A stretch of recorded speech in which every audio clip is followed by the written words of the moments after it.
In just the few minutes it takes to go through this, thousands of people will become victims of financial fraud. It's this relentless, evolving threat. And honestly, staying ahead isn't just a smart idea, it's absolutely essential. So today, we're going to open up the criminal playbook, dissect their tactics, and give you the tools you need to be your own best defense. We've all had that moment, right? Your phone buzzes. It's an urgent security alert from your bank. Or maybe a delivery company. Your heart kind of jumps a little. Do you click the link? Is it real? That split second of doubt, that's exactly what these fraudsters are counting on. And they do it by tapping into our most basic human instincts.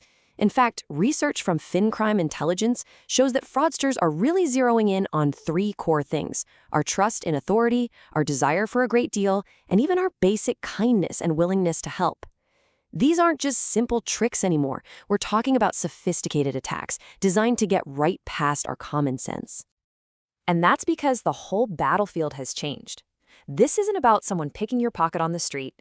It's about protecting your money and your identity right inside your email inbox, your text messages, and your social media feed.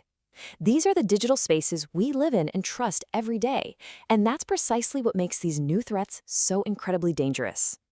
Okay, first up, let's talk about a whole category of fraud that's built on one powerful, simple idea: getting us to comply with official-sounding requests.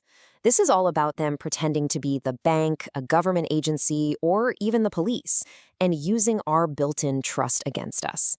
So this really breaks down into 2 different styles of attack.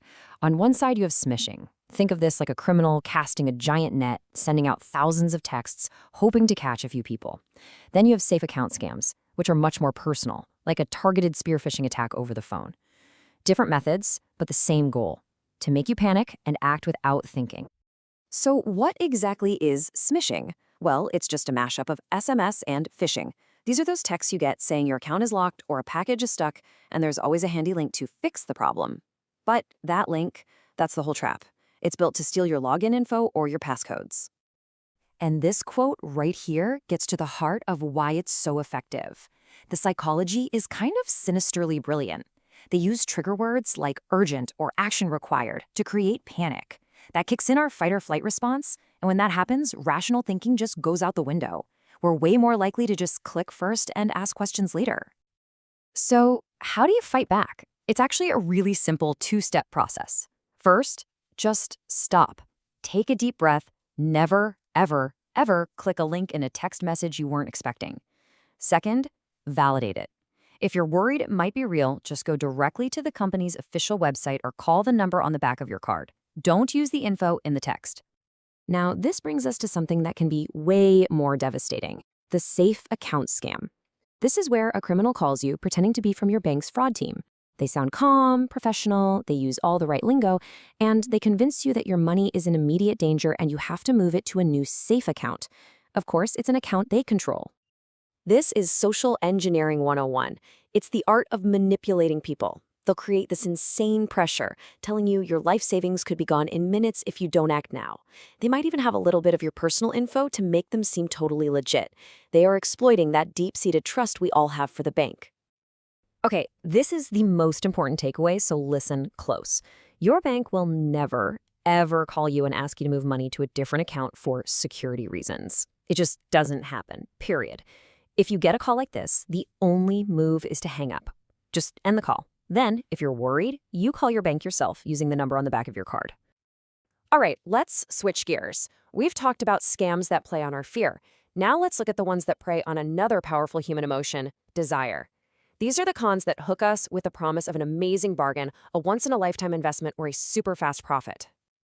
You see these everywhere these days, right? Especially all over social media.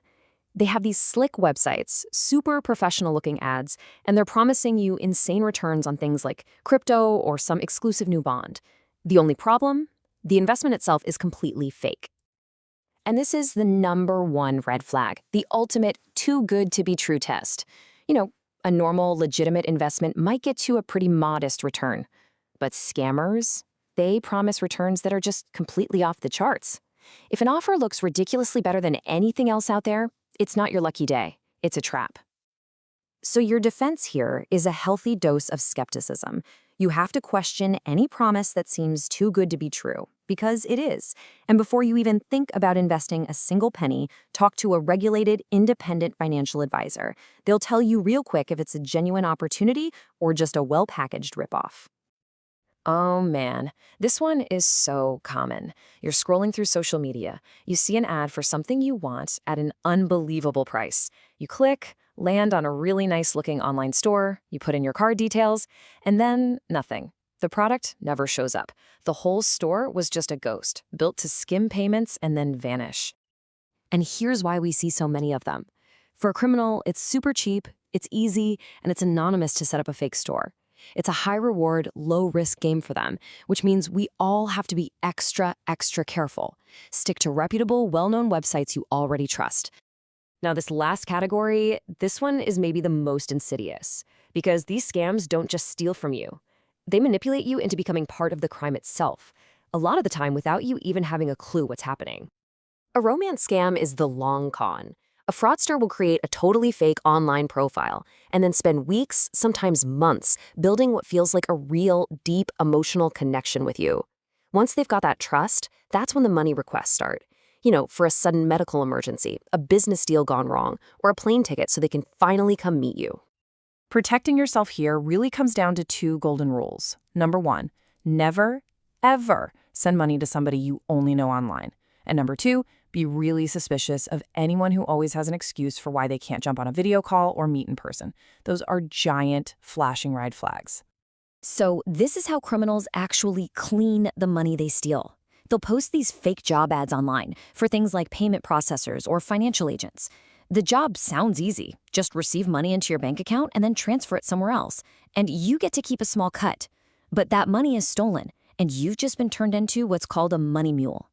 And make no mistake, money mules are basically the engine of the whole fraud ecosystem. Without them, criminals can't move their stolen cash around. It's why law enforcement takes this so seriously. If you participate, even if you don't know what's going on, you could have your bank account shut down or even face criminal charges. So we've looked at how these guys impersonate trust, how they exploit our desires, and how they can even turn us into unwitting accomplices. But what's the one single thing that can protect you from all of it? Well, it's not an app, it's not a piece of software, it's a mindset. Really, it all boils down to this. This is your most powerful shield. It starts with staying informed, knowing the playbook, just like we're doing right now. It means staying skeptical of any unexpected call, text, or amazing offer. It's about staying secure by always going through official channels to verify something. And maybe most important of all, it's staying vigilant and just trusting your gut. If something feels wrong, it almost certainly is. At the end of the day, our whole digital world runs on trust, and criminals are exploiting that fact every single second.